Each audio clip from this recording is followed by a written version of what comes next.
This is the book of Luke, chapter 21, verse 25, red letter Yahweh speaking.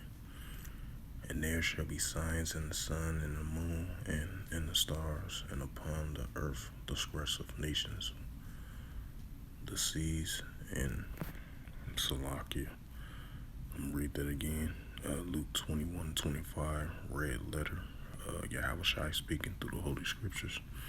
And it says, and there shall be signs in the sun, and in the moon, and in the stars, upon the earth, the distress of nations with perplexity, the sea and the waves roaring.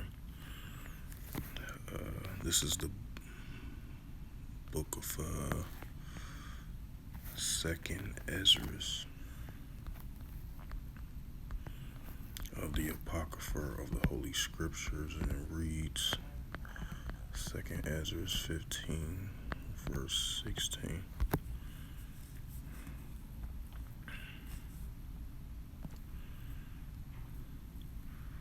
For there shall be sedition among men, invading one another. They shall not regard their kings nor their princes, and the course of their actions shall stand in their power. Shalom. First and foremost, I'd like to give all praises and glory and honor to Yahweh, Ba'ashem, Yahweh Shai, Ba'ashem, Wakakadash. Double honors to the elders for preaching His word truthfully and sincerely. And shalom to the Akim scattered through the four corners of the globe, preaching the word truthfully and sincerely as well too. And I'll say shalom to you Akim out there.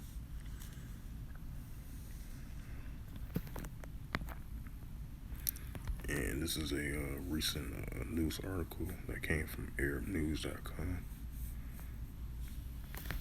This is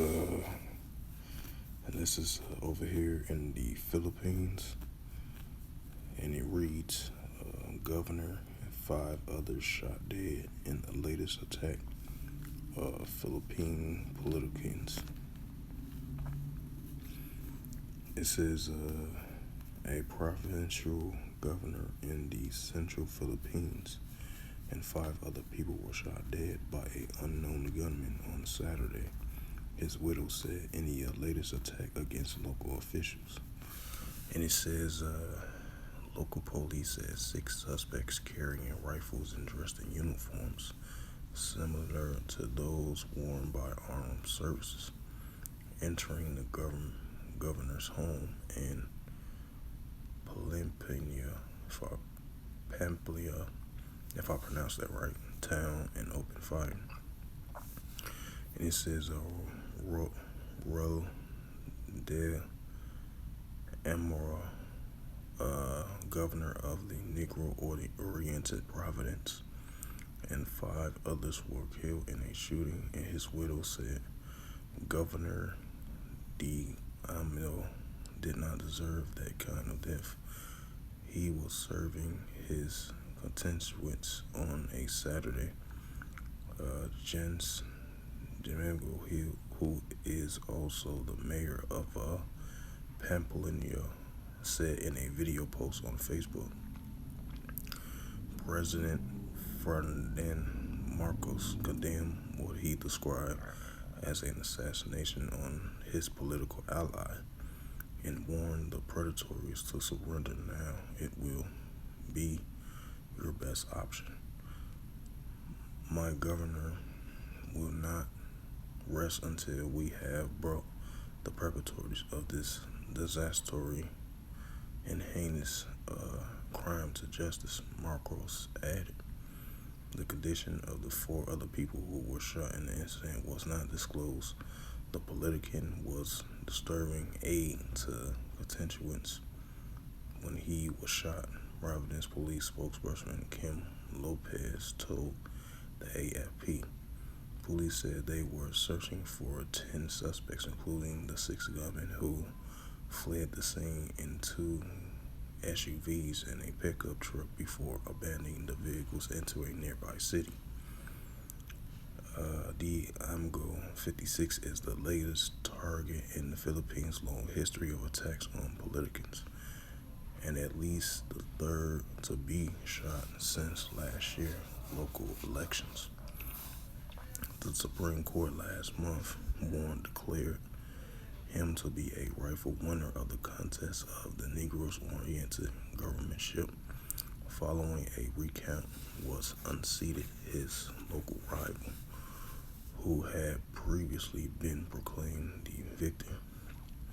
The Mongo has also campaigned for Marcos in his own candidacy. This seems like this is kind of a similar story that's in the United States when you had two political rivals, and then it was going to be a political retaliation. It's kind of similar to what happened in Albuquerque, New Mexico, here in the United States. Kind of similar, but this is kind of different though. Similar, but kind of different. I just want to add a note to that. It says Domingo had also campaigned for Marcos in his own candidacy for president last year. A mental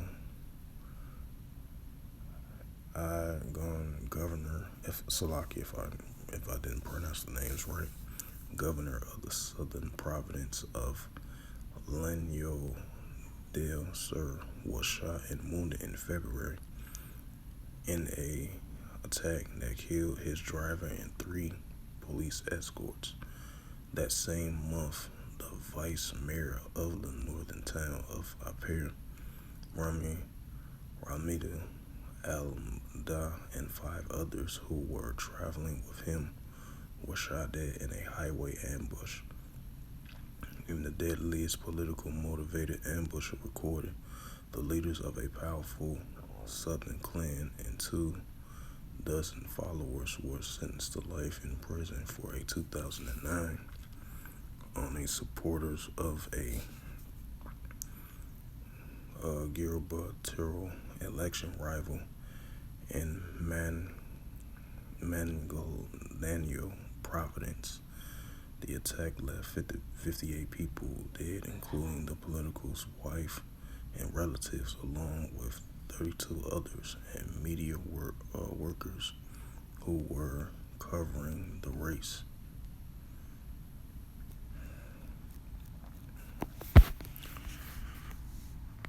Bring that up once again.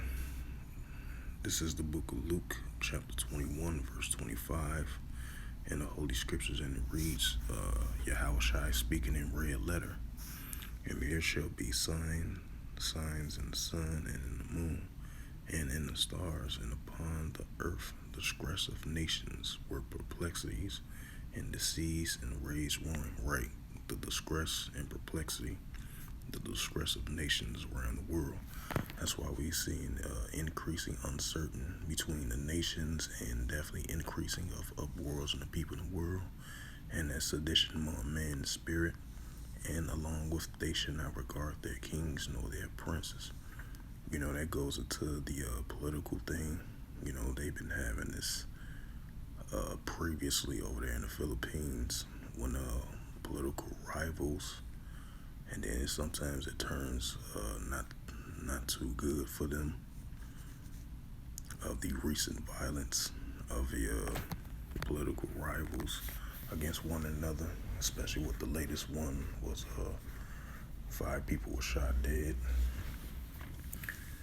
and the person that represents the political thing, and one was shot and killed, as the widow told them about the latest incident when it comes to the political category. So, you know, that's why it says, like the scripture says, in the latter days, they shall not regard their kings nor their princes. You know, the political leaders, you know, they have rivals, and then sometimes it turned into deadly. In the Philippines, they had a good, you know, they had a history of that, you know. And it goes to show you that these was things that's going to occur in the latter days, and that's what we are seeing. They should not regard their kings nor their princes. I'm going to bring it out again for edification's sake.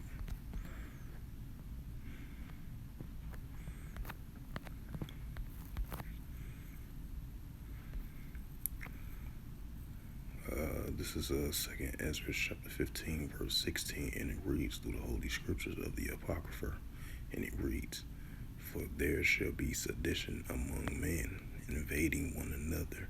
They shall not regard their kings nor their princes, and the course of their actions is stand in their power right."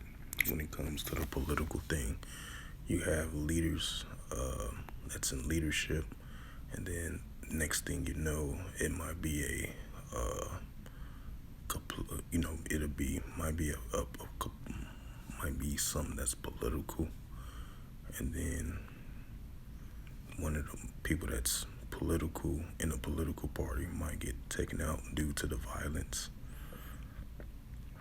of the increasing of the elections that been going on recently, especially over there in the Philippines, in that region, especially in the past 10 violence that been occurred when it comes to the politicans category.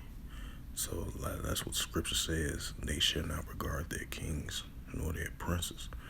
The ones that's in the political party, and their rivals and citizens, they shall oppose of what's going on with the political thing, and it can turn out something very serious and violent. And that's what's been happening recently in the past over there in the Philippines when it comes to the political category thing. So, like the scriptures insist that they should not regard their kings nor their princes, and the course of their actions stand in their power right. With the political category thing, and it sometimes can turn to deadly violence. So with that, hopefully this sit-down lesson was edifying of this recent news article happened over there in the Philippines. As it says, the governor and 5 others shot dead in the latest attack on Philippine politicans. So with that, once again, hopefully this sit-down lesson was edifying. I would like to give all praises and glory and honor to Yahweh, Ba'ashem, Yahweh Shai, Ba'ashem, Wakar double honors to the elders for preaching this word truthfully and sincerely. And shalom to the Akim, scattered through the 4 corners of the globe, preaching the word truthfully and sincerely as well too. And until next time, I will say shalom.